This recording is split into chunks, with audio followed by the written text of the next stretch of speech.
मैं डॉक्टर शोभा भाटिया राजकीय महाविद्यालय जम्वा रामगढ़ से हिंदी साहित्य के द्वितीय प्रश्न पत्र के अंतर्गत आज एकांकी के बारे में चर्चा करूंगी। हिंदी साहित्य में एकांकी को नाटक का ही एक भेद माना गया है। वस्तुतः यह पाश्चात्य प्रभाव वन एक्ट प्ले का हिंदी रूपांतरण है। वन एक्ट प्ले से हम समझ सकते हैं कि एक ही बार में किया गया चित्रण। यद्यपि आधुनिक हिंदी एकांकी का पाश्चात्य प्रभाव दिखाई देता है, लेकिन इस पर संस्कृत के नाटक रूपों का भी प्रभाव दिखाई देता है। संस्कृत काव्यशास्त्र में भाण, वयायोग, प्रहसन, वीथी, नाटिका, गोष्ठी आदि नाटकों के भेद और उपभेद माने गए हैं और संस्कृत के यह रूप एकांकी से पर्याप्त रूप में मिलते जुलते हैं। एकांकी नाटक का भेद होते हुए भी साहित्य विधा के रूप में अपना स्वतंत्र अस्तित्व रखती है। सबसे पहले हम एकांकी की परिभाषा देखेंगे।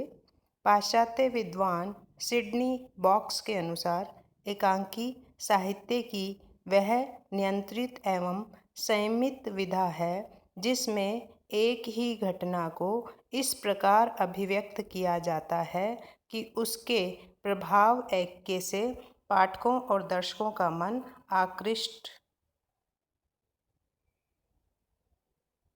और आक्रांत हो जाए। इसी तरह पिकर्ड ईटन का मत है कि एकांकी की प्रकृति ऐसी होती है कि इसमें नाटककार को किसी विशेष समस्या, किसी विशेष परिस्थिति अथवा किसी विशेष घटना का इस प्रकार नियोजन करना पड़ता है कि वह धीरे धीरे अपने आप विकसित हो जाए। हिंदी के विद्वानों और समालोचकों ने भी एकांकी की परिभाषा को स्पष्ट करने की चेष्टा की है। रामकुमार वर्मा के अनुसार विस्तार के अभाव में प्रत्येक घटना कली की भांति खिलकर पुष्प की भांति विकसित होती है, लेकिन लता के समान फैलने की क्षमता नहीं होती है। इससे स्पष्ट होता है कि एकांकी बहुत छोटे रूप में होती है, अनावश्यक फैलाव इसमें दिखाई नहीं देता है। इसी तरह हिंदी साहित्य कोश में एकांकी को स्पष्ट करते हुए कहा गया है, एकांकी नाटक साहित्य का वह नाट्य प्रधान रूप है जिसके माध्यम से मानव जीवन के किसी एक पक्ष, किसी एक चरित्र, एक कार्य, एक भाव को ऐसी कलात्मक व्यंजना द्वारा प्रस्तुत करते हैं कि वह समान रूप से सहानुभूति और आत्मीयता को प्राप्त कर ले। इसमें भी देखिए, एक ही छोटे से रूप को चित्रित करने का प्रयास किया गया है। इन परिभाषाओं के आधार पर एकांकी के कुछ प्रमुख लक्षण इस प्रकार निर्धारित किए जा सकते हैं। परिभाषाओं और कथनों के आधार पर मुख्य रूप से एकांकी में हम निम्न लक्षण देख सकते हैं। पहला, एकांकी एक अंक में पूर्ण होने वाली नाटक का एक भेद है। देखिए, महत्वपूर्ण बात कि एक तो यह नाटक का भेद है, दूसरा एक ही अंक में पूर्ण होती है जो कि इसे नाटक से अलग करती है। दूसरा, इसमें जीवन का विस्तार नहीं दर्शाया जाता, अपितु जीवन का आंशिक रूप से प्रस्तुत किया जाता है। पुनः वही बात आती है कि विस्तार की यहाँ अपेक्षा नहीं की जाती, बल्कि जो भी बात आपको कहनी है बहुत हल्के से कहनी होती है। तीसरा, एकांकी में किसी एक विशेष मार्मिक घटना, परिस्थिति और भाव का चित्रण किया जाता है। पुनः उसी चर्चा के अंतर्गत कि जीवन में अनेक घटनाएं घटित होती हैं, लेकिन इसमें एकांकी में मात्र एक घटना या एक ही स्थिति या एक ही भाव का चित्रण किया जाता है। चौथा, एकांकी में संक्षिप्त प्रस्तुति प्रभावी ढंग से प्रस्तुत की जाती है। उस प्रभाव को किसी एक बिंदु पर ही केंद्रित किया जाता है। चौथा अंश जो है वो यह दिखाता है कि इसका प्रभाव इतना संगठित होना चाहिए कि वह हमें अन्य बातों की ओर भटकाए नहीं। पांचवा, एकांकी में संकलन त्रय अर्थात देश काल कार्य की एकता को प्रभाव की दृष्टि से आवश्यक माना जाता है। नाटक की तरह ही एकांकी में भी 7 तत्व होते हैं जो प्रधानतः नाटक के क्रम में ही कथा वस्तु, पात्र एवं चरित्र चित्रण, संवाद या कथोपकथन, देश काल, भाषा एवं शैली, उद्देश्य और अभिनयता के माध्यम से स्पष्ट होते हैं। नाटक के तत्व के रूप में हम पूर्व में इसकी चर्चा कर चुके हैं, अतः इस विस्तृत चर्चा को पुनः न देते हुए नाटक के तत्वों को उसी तरह से पढ़ा या देखा जाना चाहिए। एकांकी में भी आप इन्हीं तत्वों के आधार पर एकांकी का विश्लेषण कर सकते हैं। एकांकी में इन तत्वों के अतिरिक्त 2 और विशिष्ट तत्व अलग से पाए जाते हैं, जो हैं, पहला है उसमें से प्रभाव ऐक्य। यह एकांकी का मुख्य तत्व माना जाता है। सिडनी बॉक्स के अनुसार एकांकीकार को रचना करते समय प्रभाव का पूरा ध्यान रखना चाहिए।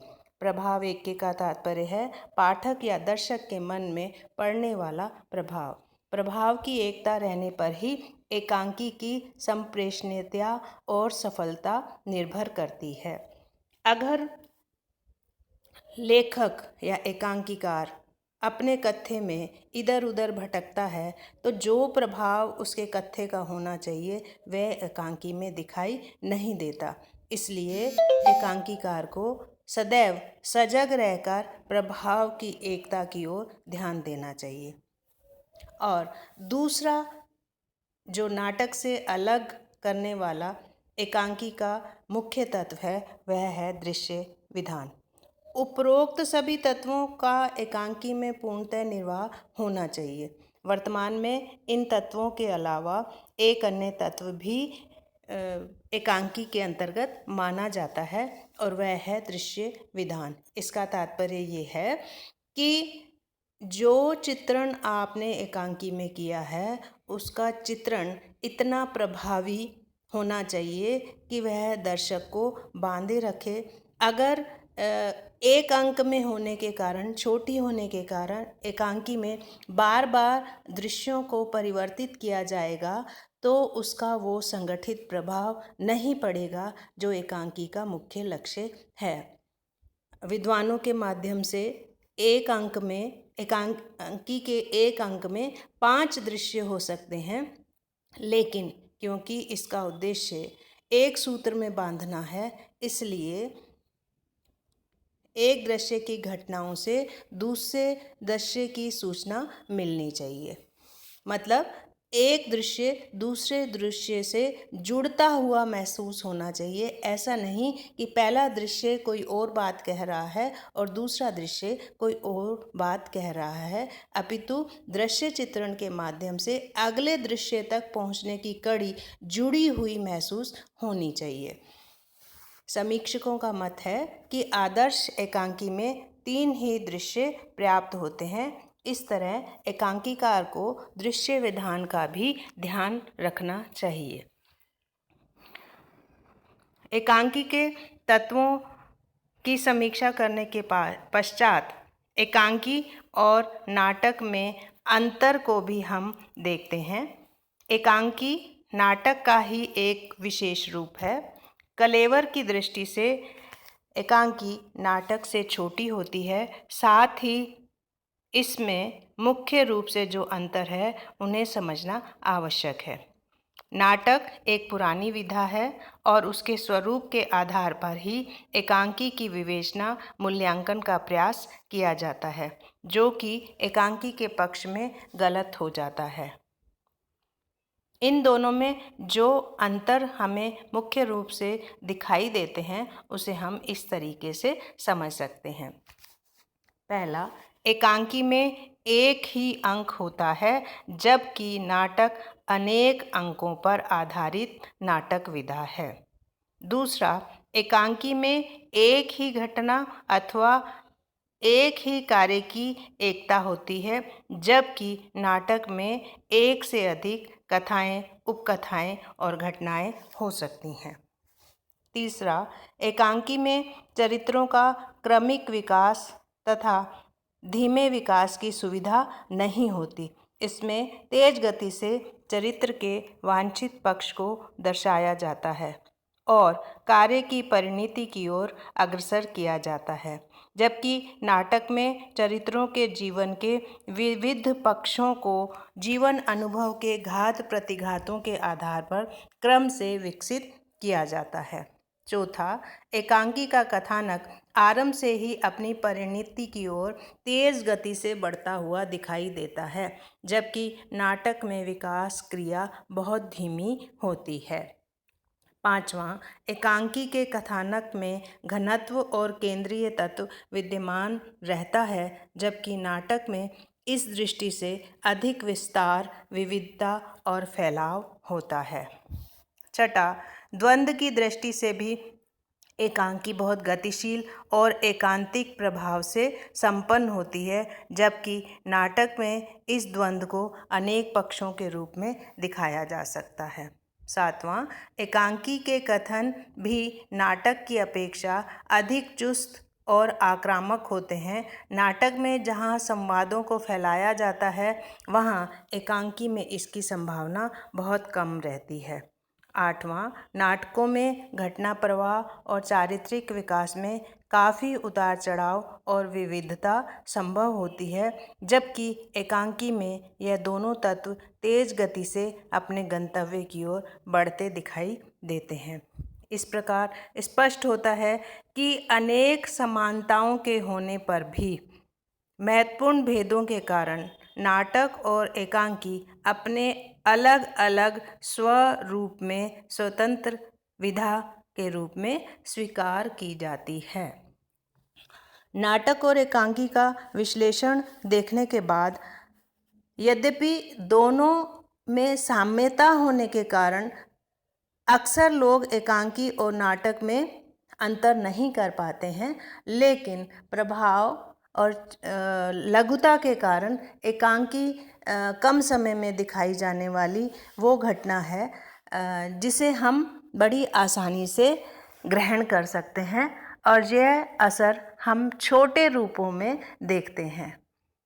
नाटक एक विस्तृत शैली है जिसे कई बार अनेक बैठकों में दिखाया जाता है या अनेक बार आधे आधे पक्षों के रूप में देख सकते हैं।